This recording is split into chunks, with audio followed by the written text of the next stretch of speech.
Hey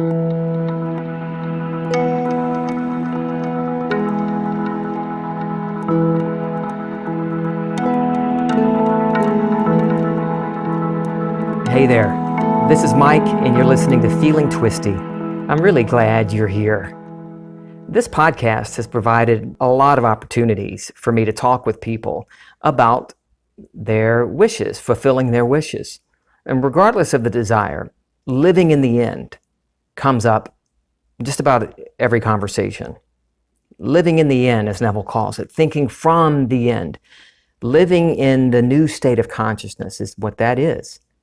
We move into that state of our wish fulfilled, and we think and live from that new state. We're no longer in the state of wanting that particular thing, but now in a state of having that. So how we see the world changes, how we live daily changes, what we think about changes, how we live our lives changes when we're dwelling in that new state, when we're living in the end. But I hear from folks that have problems with that, have trouble living in the end. And heck, I did too. Very often, I would get frustrated. I would yell back at my phone listening to a Neville lecture. Sure, Neville, sure, it's easy. Just live in the end. Well, I've got really, really good news for you. You have never had any problem with living in the end. You're doing it right now. We're always living in the end of some assumption. Look around you. Look at your world, your circumstances, everything that you're experiencing. I'll give you a moment to take it all in. Now, give yourself a high five. You are experiencing all of these things by your living in the end. Your present experience is the evidence of your faith, your loyalty to your assumptions. They're here because of your persistence in living in the end. You've been living in the end of all sorts of things your whole life and never really put a name to it. From the 1953 lecture, The Power of Awareness, Neville says, we look upon the world as, I would say, a manifestation of consciousness, and the whole vast conditions of men but revelations of individual states of consciousness. We distinguish between the individual identity and the state of consciousness that it occupies. You are an eternal being. The real you is the imaginative you, personified for us in our gospel as Christ Jesus, but man doesn't know it. But this is your real being. This being is your wonderful imagination. When we speak of the revelation of state, we simply mean that the state in which the real you for a moment abides objectifies itself as the condition and the circumstances of your life. If you are dissatisfied with the conditions of life, there is no possible way of changing them unless you first change the state from which you view the world. For the state from which a man observes the world determines the world that man describes. For the world that is described from observation must be, as thus described, relative to the describing observer. Your world is as you see it because that's how you see it. In the lecture, Live in the End, Neville quotes Robert Frost as saying, we are always imagining ahead of our evidence. As we imagine or assume a state and live in the end, live from that new state, whether it's harmful or wonderful, we will very soon, if not immediately, see the evidence or the revelation of that state in our life.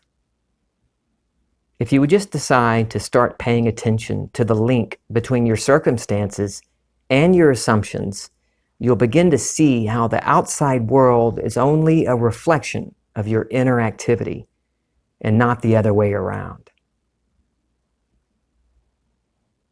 I want to repeat that. You'll begin to notice that the outside world is only a reflection of your inner activity and not the other way around. There's freedom in realizing this. Oh, absolute freedom. By paying attention to my inner activity, my mental diet, my assumptions, my thoughts throughout my day, I can see what I'm living in the end for. I might imagine a scene that implies a particular wish is fulfilled and then go about my day. But if my inner activity hasn't changed, then I'm not living in the end of that desire's fulfillment. My reactions will always betray my state. I can repeat affirmations until my lips turn purple. I can imagine scenes until my head hurts. But my reactions will always tell me the state I'm actually in. For me, living in the end doesn't apply to just my imaginal experience. I'll give you an example. Back when I was really struggling with trying to find that feeling, actually find the state of financial freedom and dwell in it daily, I would imagine financial freedom. And then I would find that feeling. Okay, I got it. I'm done. And then I would get a text from Kim about maybe having to go shopping or paying some school bill, school fees for one of my children. And then my reaction would come from that state of lack, not from the state of financial freedom. I could tell because I reacted badly. I freaked out and immediately started arguing with Kim in my imagination. That's the mental conversations that Neville is talking about. When we automatically have these conversations in our imagination with someone. You think about someone that did you wrong, maybe at work or in your family or some friend, and you automatically have this conversation come up and you're telling them off, or you're remembering what they did and you're really nailing them with some verbal insults in your imagination. Well, those little automatic reactions will tell you what state you're in. I cannot move into a state for a moment and then continue behaving the same way I was prior to the movement. If there's no change in my inner and my outer activity, then I'm not living in the end relative to that particular desire. And I used to lie to myself. Like in that example I just told you. No, I'm living in the end of financial freedom. And I would smile at Kim. Yeah, everything's great, babe. Oh, no, we're good. But inside, I was freaking out, worrying about how I'm going to keep the electricity on, how we're going to cover the next round of bills. I wasn't really living in the end of financial freedom. If you've been listening to me for the past 9 months now, you know that we're rebuilding our home after last year's hurricanes that hit our area. 2 hurricanes within 6 weeks of each other. In a video I posted several weeks ago, I took you through our house and described how I live in the end. Even though the house isn't where we want it yet, it's still being rebuilt. Well, since then, I've had plenty of opportunities to check in on my state, notice the state I'm reacting from. When a mistake is made that seems to delay the project, I've had the opportunities to react to it, to explode, to kick and curse and threaten. And I've had the opportunity to remain in my chosen state, continue living in the end. There were a couple of times in the past few weeks when I reacted in a way that showed me my state, and it wasn't my chosen state. So what did I do? Now, in the past, I would have dropped into a doom loop, getting upset at myself for getting upset, wringing my hands and worrying that I messed the whole thing up. Now I have to start over. Now, though, I move immediately back into my chosen state. Early on, when I noticed my inner activity, I began asking myself a simple question. If I'm living in the end of this wish, would I be reacting this way? Would I be sweating the details if I'm living in the end, living from that wish fulfilled? And my answer was always no. I found if I'm at the point of asking myself that question, then I really already know I'm not in my chosen state, because it doesn't feel good. It doesn't feel right. By doubting my assumption and reacting as if I'm still in the state of lacking whatever it is, I'm calling God a liar. God is my awareness of being. If I believe anything is possible for the one believing, then what am I doing behaving as if I don't believe it? When I find myself trying to figure out what to do, what to say, stressing over things, then I know I'm not living in the end. And my body will tell me that as well. Neville calls our bodies emotional filters, and mine gives me all the information I need about my state. It's my first responder. If I'm lost in thought, worrying about my next step, discomfort shows up in my body. And I usually notice it in my face. The muscles will start to ache from all the clenching. It doesn't happen as often now, but it still does. And when it does, I move right then. I don't put it off. How can you tell if you're living in the end? Well, if you're at the point of wondering, it's a good bet you're not living in the end of that particular wish fulfilled. When it came to financial freedom, I started paying attention to how I experienced shopping and paying the bills, and how I felt about giving my daughter a weekly allowance. When it came to health, how am I reacting to the latest news, or that pharmaceutical commercial I just saw, or my doctor's comments about my cholesterol? A biggie for me was that moment after I brushed my teeth and lay down for the night. If I hadn't been living in the end that day, then a torrent of thoughts would rush in. Oh, an onslaught of doubts and worries and fears, and I could feel my body tense up. When you notice you're not living in the end, don't worry about it. Just remind yourself that you've already experienced the fulfillment in imagination, so it must appear in your world. And if you'd like, revise whatever it was that knocked you out of your state, if you know what it was. But you don't have to go on a hunt for something to revise. Just move right then. Move into the state of your wish fulfilled right then, as if you never were knocked out of it. That's a revision as well. When I notice I'm reacting from a different state, one that isn't my wish fulfilled, I end up having a good chuckle at myself, because for those few moments, I know I got lost in the state. In that moment of awareness, I feel the stress dissolve, because I am the one aware of the situation, not the problem, nor am I the state that produced it. I am the awareness that moved into that state and objectified the results of that state.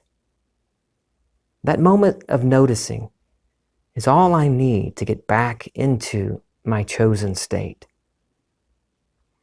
I don't watch horror movies that much anymore, but when I did, a good movie for me was one where the bad guy or the monster, the villain, whoever this evil thing was, the longer a movie could go hiding, or the longer it could go before it revealed who or what the antagonist was, made the movie better for me, more suspenseful, more entertaining. If they revealed it too soon, I lost all interest in the movie. I could willingly suspend my disbelief and really get into the story and feel the fear that the stars of the show were feeling, or the characters of the show were feeling. But as soon as the villain was revealed, even if it's some hideous computer-generated thing, I was done. The suspense was gone for me. I was no longer lost in that story. It's the same way with my life.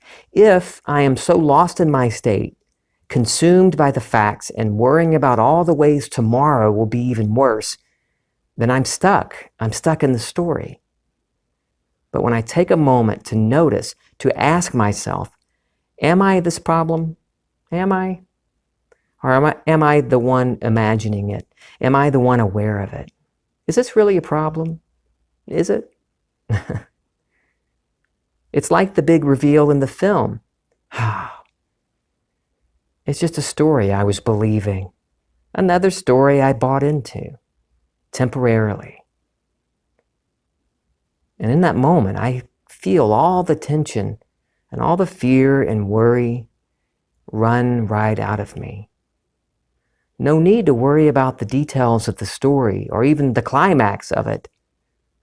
I've already seen the very end. I'm living there, knowing that everything worked out perfectly, regardless of what I'm seeing on the screen in my life. I've already seen the end. Neville asks, if you say you believe imagining creates reality, then what are you doing not imagining your wish fulfilled now? I was all over the place a few years ago, and what it came down to was that I really didn't believe, to the point of knowing, that imagining creates reality. Not just for the big things in life, but my entire human experience is coming from the states I dwell in. If you're at that point, like I was, where you're still wondering if imagining really creates all of reality, then get to testing it, practice it, play with it. I've done a couple of episodes recently about how important I think it is to practice the art of imagining. It's like a relationship. When you meet someone, you don't instantly become best friends. You get to know one another. You build a rapport. And the more you interact, the better you know that other person, the closer you get, and then trust builds up. Now, there aren't two. There is only one I am. But it's the same way with who we think we are and who we really are. You will begin to trust imagination completely as you build that relationship with yourself, with your true self. How can you do that? How can you build that relationship if you only turn to it for the one big thing 3 times a day and then you run amok the rest of the day, reacting to everything, the news, coworkers, traffic? One thing I noticed about how I wasn't living in the end was what I believed about studying Neville and teachers that taught what Neville taught. I'd start my day lining up which lectures I'd listen to and which one I'd read that day as well. I'd constantly search online for more teachers similar to Neville, and I would join any group I could that mentioned Neville. I would search Facebook for Neville Goddard, and any group that mentioned it, yep, join. I was in this search mode, always assuming from the moment I woke up that I had more to learn. I'm not there yet. And I'd even go to sleep with Neville playing in my earbuds. I was living in the end, but not the end of my wish fulfilled. I was living in the end of not quite getting it. 2 questions that move me back into my chosen state are these. Would I be worrying about this or reacting this way if I were living in the end of my wish fulfilled? And the other question, what end am I living in right now? What end am I living in right now? Try it. And when you notice reactions, worries, doubtful thoughts popping up, ask yourself, what end am I living in right now? If it isn't your chosen state, don't wait. Move right then. Get back into that feeling. Remind yourself, I've already experienced the end. I've already experienced my wish fulfilled. So it must appear in my world. I love you. I'm feeling twisty.